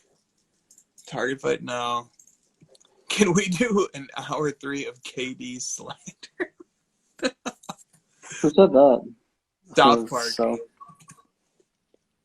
just why wait?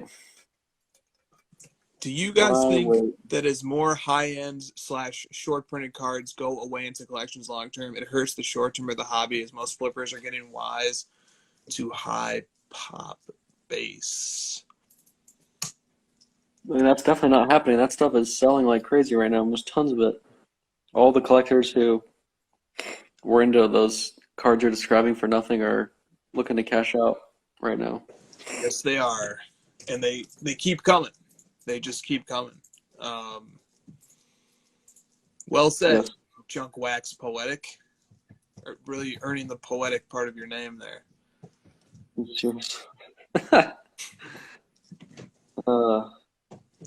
Yeah, I don't know.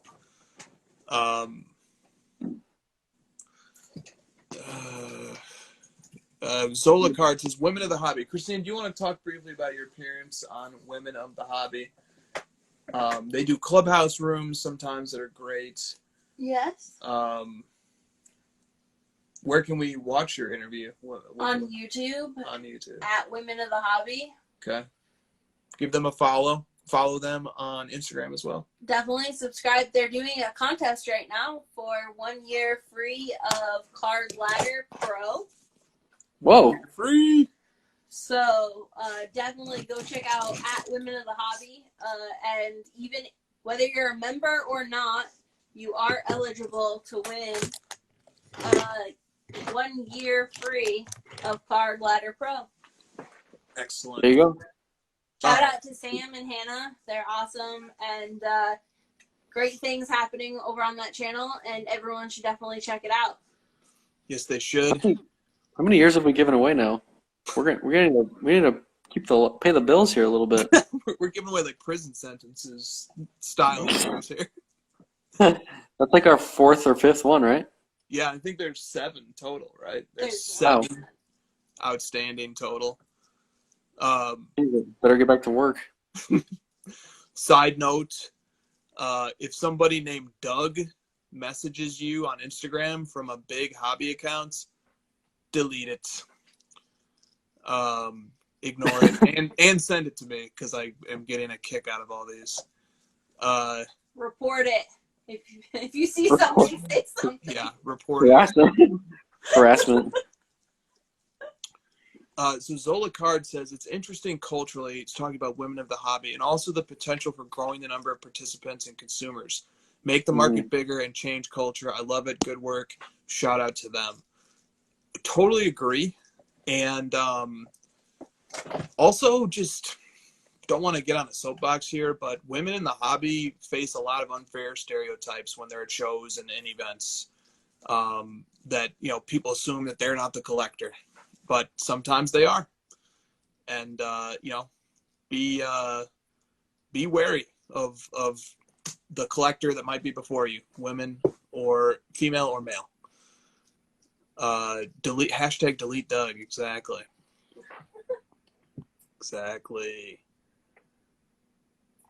Do they announce all NBA teams on their unaware?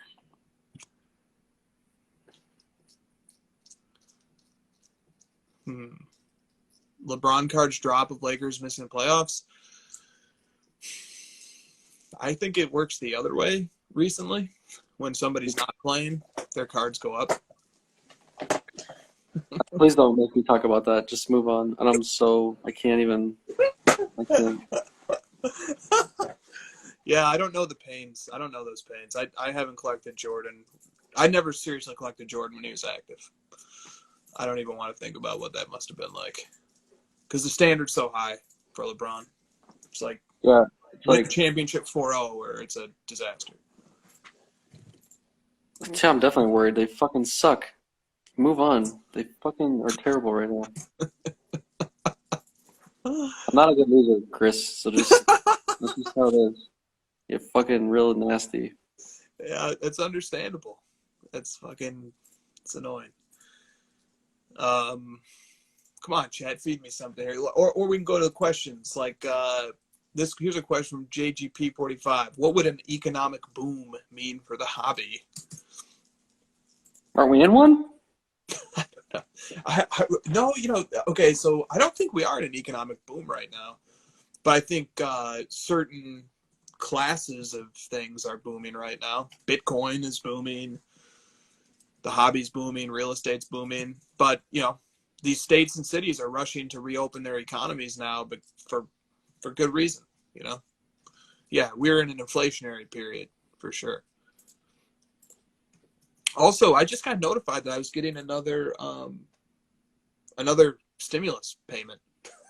Am I the only one? I think yours was delayed. Mine was just late or something. What? Up with that? Yeah, I just got a piece of mail yesterday that said I'm getting a whole new stimulus payment. I never got a first one. Are you serious? No, I've never gotten a single dollar from any of that crap. Well, his address is 1600 Pennsylvania Avenue. Mine came from President Biden himself. Yep. Oh, wow. He wrote you a handwritten personal note? Well, it might not have been he could have done it on a typewriter. I'm not sure. It was personal. Had my name on it. LCSs are not booming. Greedy distributors. Greedy everybody in this hobby. If you make over 6 figures, you don't get one. Well, I guess Chris is poor. Thanks, guys. Adam says my brain is stimulated from the. Christmas Adam, was isn't not your cool last year, guys. I didn't even make. I might have made negative figures last year. Yeah. Adam, isn't your wedding coming up? I've seen some evidence of such. Isn't that coming up? When's the wedding, man? Yeah, that wedding's definitely coming up. Taking some beautiful photos and posting them to the Instagram feed. I really thought I was gonna be the best man. I was. Ugh. This is the hobby stimulus check right here, baby. 2 weeks. Oh shit, you must be nervous, bro. 2 weeks. Damn. Big day, man. Big day. Very exciting. So I got 10 years and 2 weeks on those guys. A long road ahead, Adam. Has anyone put their long road stimulus letter up on eBay? No. Redemption. Just like a scratch off thing. She's snoring right now. Yeah, he's like, oh God, I've made a huge mistake. Can I talk about you? No. No. What? No. What is that? Nope, it's nothing. Oh, you gotta text me after. I'll tell you later. Yes. Yeah. You guys got married this weekend, didn't you? You guys got married this weekend, didn't you? Maybe. I found out you were engaged, like, just in passing. Probably on this show. Probably was on the show. You know, my fiance is like, wait, when the fuck did that happen? That's a good question. She owns one card, the Lefko card. I own that one too. Only 50 copies. Pretty rare. Mine's the 6 of 50. Mine's the 23 of 50. Oh, one's clearly better. Yep. The bigger number wins. Oh, man, I love all the Facebook posts about the pro-Jordan people just really pushing that pro-Jordan rhetoric against LeBron, just trying so hard right now because they have to. I love it. Yeah, Keep they it coming. need to do all that. But I thought about this more, and they're not totally to blame. They could stop themselves, but you have people like Nick Wright out there. Nick Wright said one of the dumbest statements today that I've heard a basketball analyst make in my life. Doubt it. He It's gonna be said, good. Nikola Jokic will be the worst player to have won MVP in the last 35 years. All right, yeah, that's not too good. Come on, Nick. Well, come on. Come on. Let's think here. Let's think. Who's worse? Steve Nash, maybe? Dude, Nikola Jokic right now, if the season ended today, would have the 11th best player efficiency rating in NBA history. Steph Curry, Michael Jordan, LeBron James, Giannis Antetokounmpo, and Wilt Chamberlain are the only people. There are 5 people who have ever recorded a better player efficiency rating than Nikola Jokic has this year. Nikola Jokic leads the league in passes. This guy is a freak of nature. He is doing things that just he leads the league in passes. He is the most unselfish player in the league. And he's putting up, 27, 12, and 8 on 56. He shoots 56% from the floor, 42% from 3, and 88% from the line. Well, you might not see a season statistically that good offensively in the next 35 years. That's likelier than him being the worst MVP in the last 35 years. I can't believe he said that. So because Nick Wright said Jokic is bad, pro-Jordan people should be posting anti-LeBron? No, but I did think about it. Nick Wright says things. I don't think Nick Wright is an unintelligent person, but I think Nick Wright says things that are ludicrous and provocative for the point of doing it. Well, he has to be. He now is like in the LeBron's the best of all time camp, and he just has got to keep going on that. And so now he's got to find new content to say something crazy as well. Yeah, that you don't have to do that. I do not envy the person who's pinned themselves to one take for the rest of their career either. Gosh, can you imagine? Skip Bayless's entire career is around LeBron being bad. Yeah. Okay, so he said Derrick Rose was below Jokic. I put forth that anybody single season wise, show me somebody single season wise. All right, we're gonna have to do this. I don't think he said that his season was bad. I think he's saying a player, right? Isn't that the point? What's the measure of a player if not his most recent season's performance? Here's Nikola Jokic's statistics. Career? A player's career? Yeah, but his career, he's 25 years old. He's not even in his prime. Well, I know. That's why, yeah, obviously that statement is you're just guessing at this point. Like someone in the chat said, Jokic is a lock for a Hall of Fame. Like, it's no lock. What if he blows out his knee next year? It's like, yeah. Nothing's a lock at this point. Jokic is averaging 26 points, 11 rebounds, 8 assists, and has a player efficiency rating of 31.23. He put a team on his back that lost its second best player and has a better record than when they did have their second best player. Part of that is soft schedule. Show me another MVP, period, from the last 35 years who has that well-rounded of an offensive game. 26, 11, and 8 on a 31.23 PER. There's probably a few LeBron seasons in there because LeBron is a very, very well-rounded offensive game as well. Other than that, forget it. Career? Why is Nick Wright talking about a guy's career when the guy's in his 5th season? That doesn't even make sense. Why would you be measuring a guy's career when he's not even in his prime yet? It was just such a disrespectful comment. I was not pleased. And it made me think about, come on, pull up the MVP list and show me, all right, we will do it. He said, again, like, you're not going to win this argument if you're going by career because all the players in the last 35 years have a much better career than Nikola Jokic. All of them. Way better. But he's only 25. So, like, what are we even arguing about? In 10 years, we can have this argument again. Let's go. All right. Not better than Giannis. You got Giannis, James Harden. But the question can't be who has a better career right now. That was the question, right? So then that's a useless question because the guy has played 5 seasons. That's what I said. So then don't worry about it. That was the point he was making is that, like, an overall player career, he's definitely not better than anyone on this list. Like, it's just not even possible. Nobody is at 25. You're not going to be a better player than Tim Duncan when you're 25.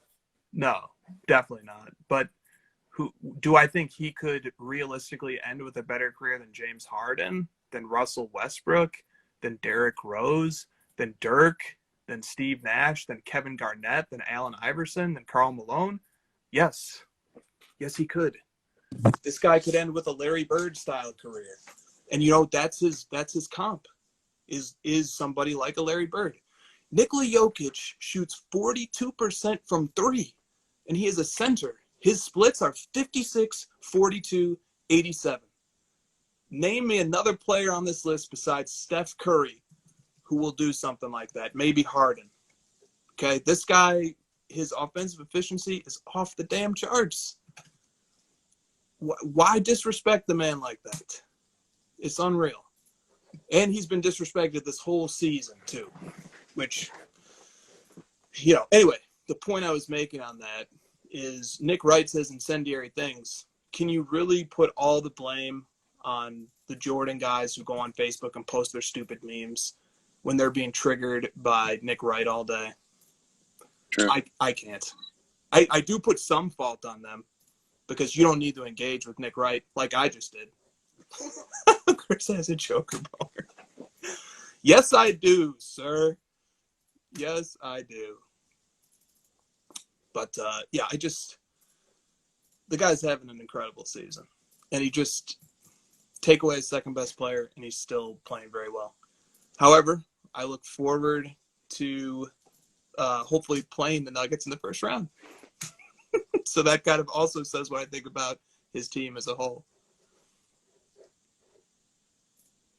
Chris going hard for his buzzcut brother. We do see the same barber.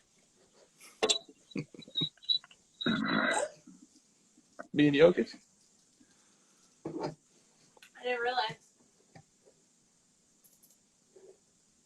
Versus Yeah, I think he's better than Rose, but I can't say that he's better than anyone else at this current moment.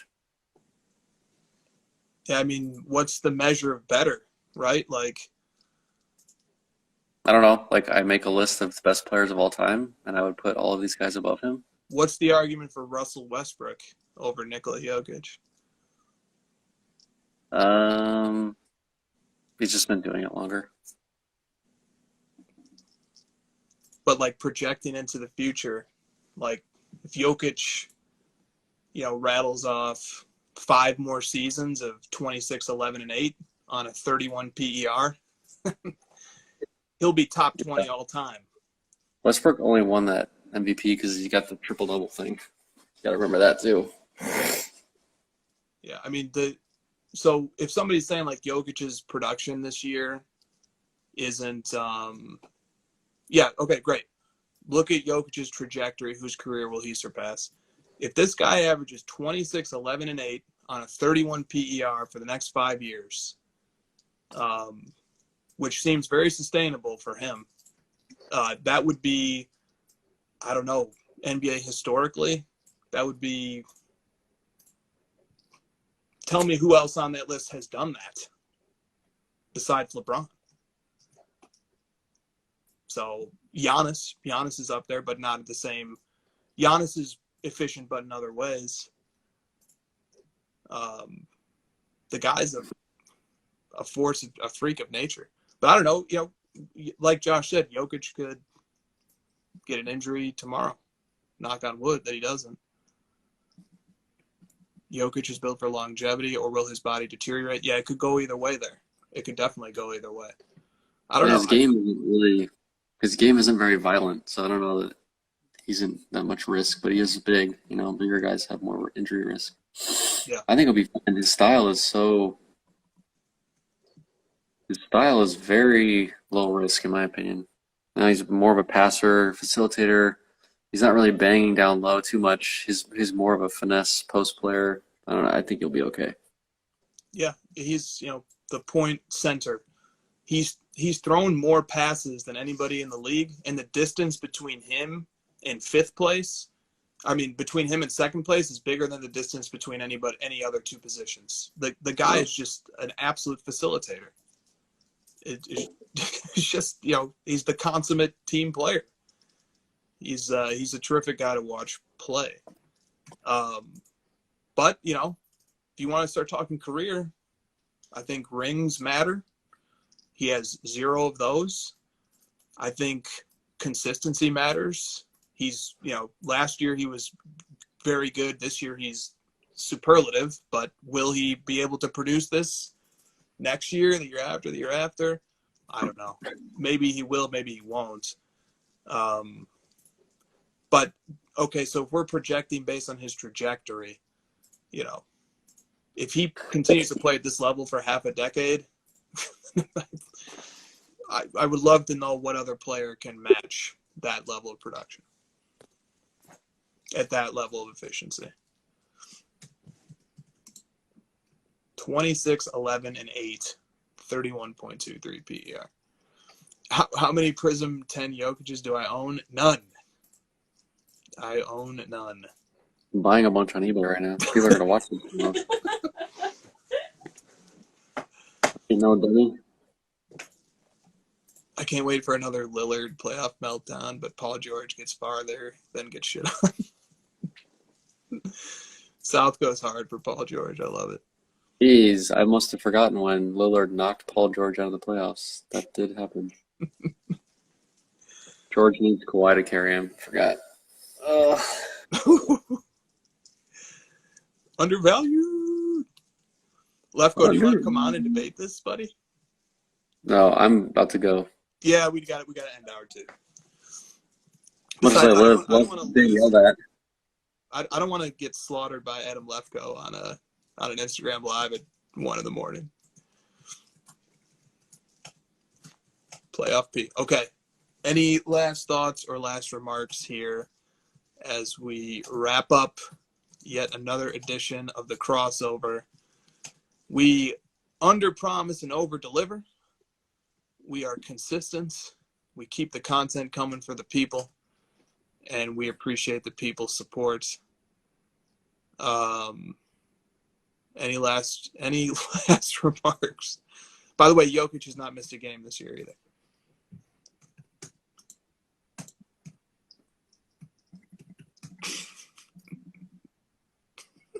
Nothing? Nothing. Oh, you're talking to me? You talking to me? Oh, man. I'm good. Freaking Joe Pesci over here. Or Michael, when he's prison Mike. No, I'm back to work. You were ranting so long about Jokic, I started working. All right, guys. That's good. Back to work at the Card Letter HQ. See you See you, guys bud. next week.